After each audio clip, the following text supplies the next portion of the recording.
It is February 21st, 2023, and guess what? The Quick Save is back, but this time with a new format where instead of talking about stories that you need to know, we're going to be talking about one story in particular every time we post one of these videos.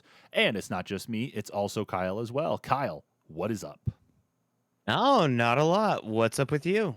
Well, with this new format, I think the best thing we should probably do is just hop right into exactly what we want to start talking about, and that today, for the first return of the Quick Save, is about Microsoft and going before the European Union to plead and beg to let this deal go through. More specifically, the deals that they made today, Kyle. We've got reports out there that they Yeah. made deals not only with that Microsoft made deals with Nintendo. We already knew that that one was kind of coming because there was a commitment made back in December. But Mm-hmm. now we actually have a fully furnished and signed deal. Like I'm talking like pen to paper signed deal with Nintendo and Microsoft, and included in that as well to get them to flip to the other side of the table is Nvidia. Microsoft Yeah. promised today, too, according to the news, that they are going to be providing Xbox's PC titles to Nvidia's GeForce Now service. I mean, that's crazy to Which, see. yeah, that's an incredible value for the GeForce Now service, considering, where it's been and, where it kind of evolved to be, being initially a free service and then you had to pay for it now where it's at. Um, but I mean, bringing, games that you can just access and not have necessarily in your library on that service, to stream to your TV a lot easier.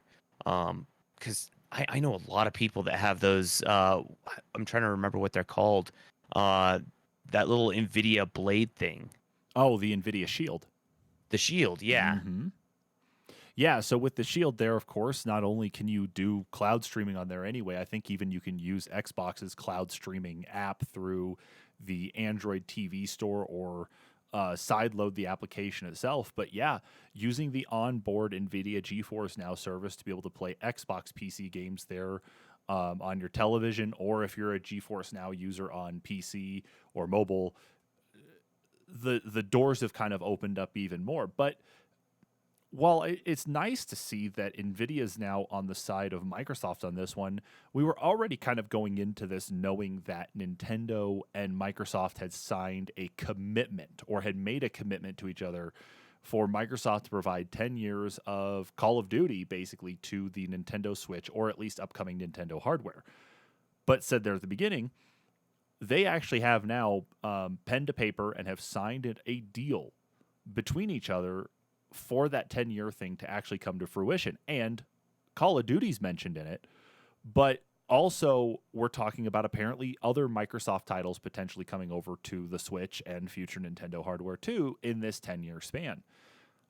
That's a pretty big jump, especially for Microsoft, given the fact that you and I grew up in the midst of the console wars, and now Microsoft is basically flipping the playbook around and throwing everything into disarray, saying no, gaming is for everybody. yeah. I mean, yeah. Coming back from when it seemed to be so exclusive. I mean, even when I was a kid, your parents may have only been able to afford, one console, and that may have been what you had for 10 years, and now just like anyone can access games, you know, just by hopping on your TV, logging in through the Samsung app, logging in through a PC, or, you know, heck, even it sounds like potentially maybe even I don't know. There's been some cloud talk with Nintendo, and they had, a redacted console in there, but they also talked about the Nintendo Switch having cloud gaming. So I mean, n- Microsoft reaching out in such a way is just a huge step for gaming. I mean, just even being able to access games off of your cell phone to stream anywhere, anytime, and then the save goes to your console or your PC afterwards. That's huge. That is big. That's especially big. Uh, so let's kind of rewind the clock here a little bit on where things are even at for another one of the companies here itself too that actually wasn't even one that needed a deal signed, and that's Valve. Um, Hmm. so it was also announced at the same time as the Nintendo deal that Phil Spencer, the head of Xbox, had actually reached out and talked, I believe, with Gabe Newell over at Valve directly, and promised, of course, the continued support for Activision titles to show up on the platform, and I believe continued support for Microsoft PC titles, so like things like Flight Simulator, Halo Infinite, just to name a few, and whatever the iterations of those are going to be in the future.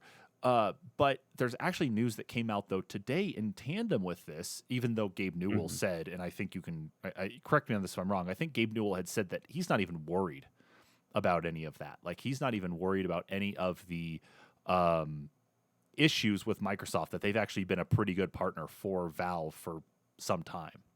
Yeah, that he has stated that. I want to say it was actually just a couple months ago, when he first stated, yeah, he's not worried about any deals with Activision, Blizzard, and Microsoft joining hands.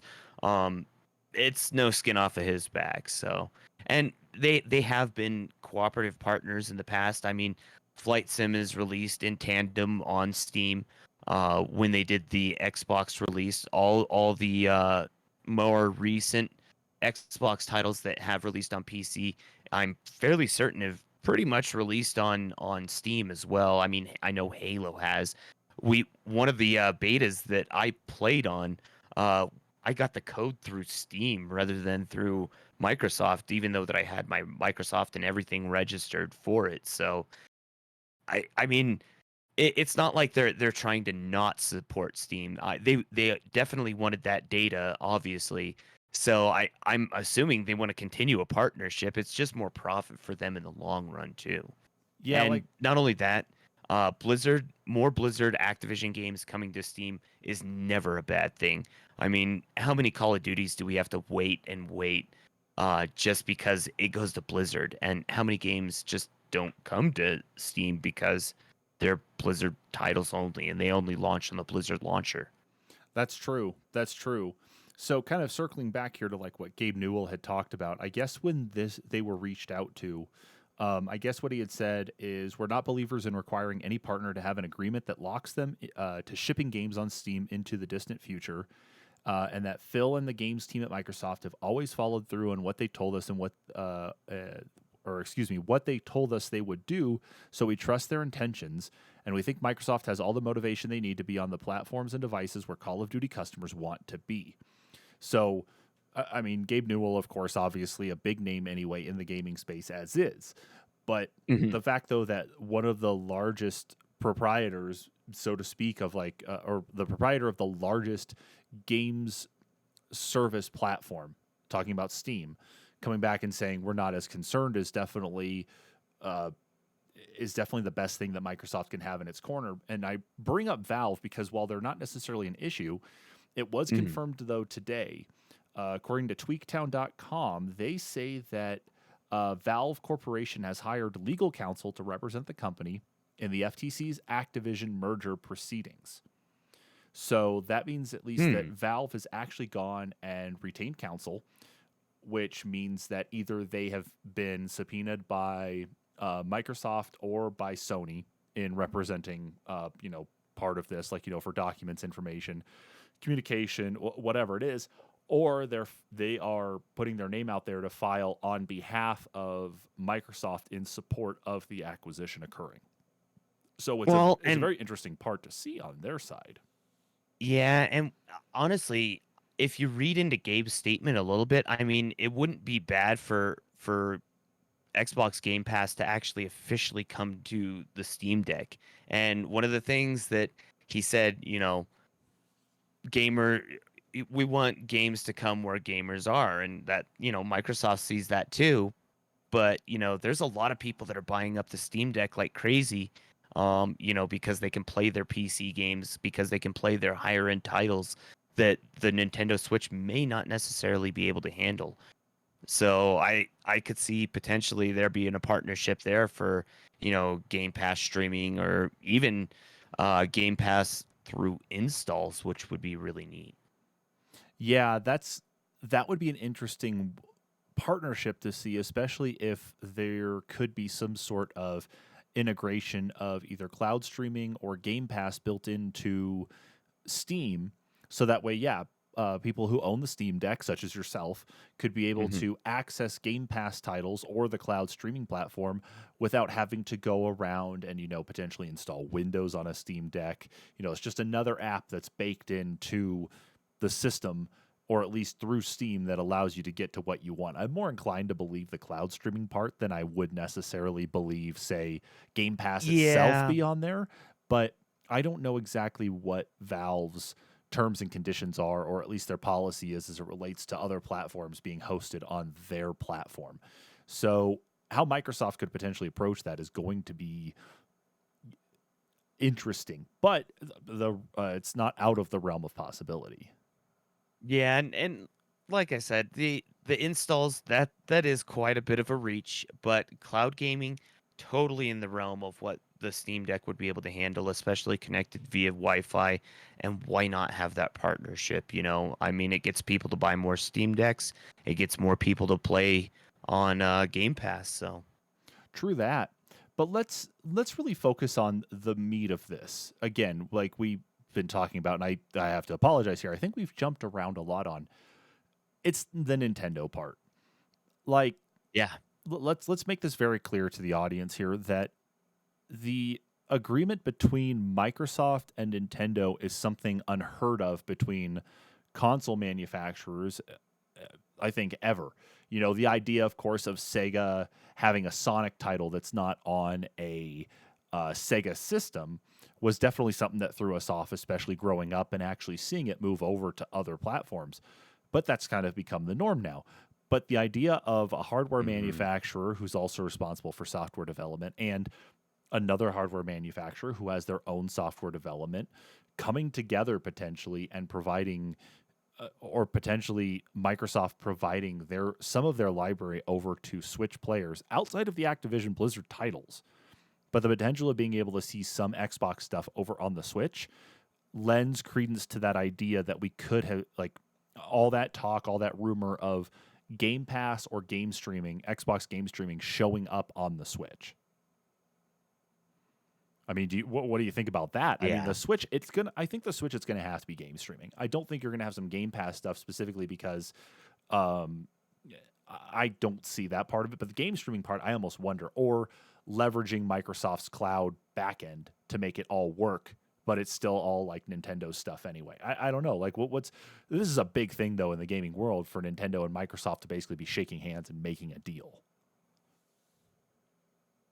Yeah, and I mean, when you look at the history of it, this has been the deal makes it officially a 10-year hiatus for Call of Duty from Nintendo as a franchise. That being Ghosts was the last one in 2013 Yeah. that released on the Wii U.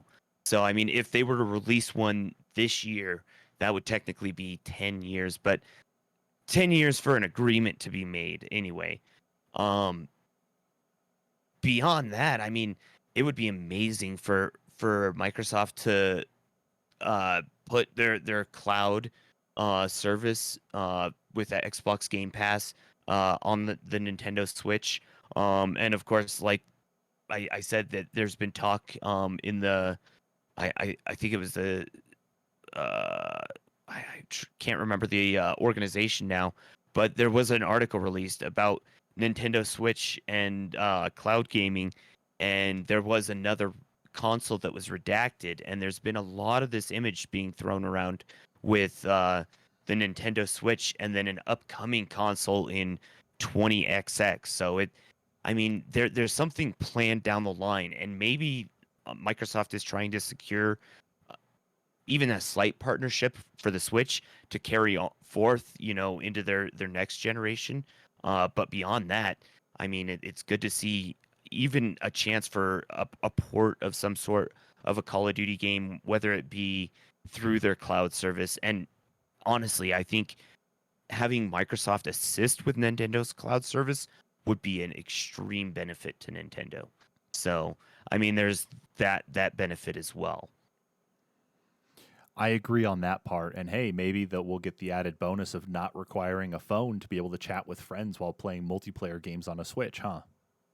Oh my God, yes. That would be that would be an extreme benefit. So, any final thoughts on this, though, before we wrap up? Um, I, honestly, I really am desperate for this to go through. There's lots of rumors being thrown around and lots of craziness with even Xbox gamers tracking the Sony jet. That's totally unnecessary. I doubt that we need to track their jet to see if they're trying to run any espionage towards the deal at this point. I just want it to go through and be done with. And I want to see Call of Duty on Nintendo. I want to see Game Pass on other consoles. I think there's a lot of benefit to be had out of this whole deal. And once we break the ice with it'll be amazing. Absolutely. I think that's actually the best way probably to sum up all of this. So with that, everybody, that was a quick save here. Of course, if you liked what you saw, be sure to hit that subscribe button, notification bell here on the YouTube channel. And of course, as always, we will see you all next time. Laters.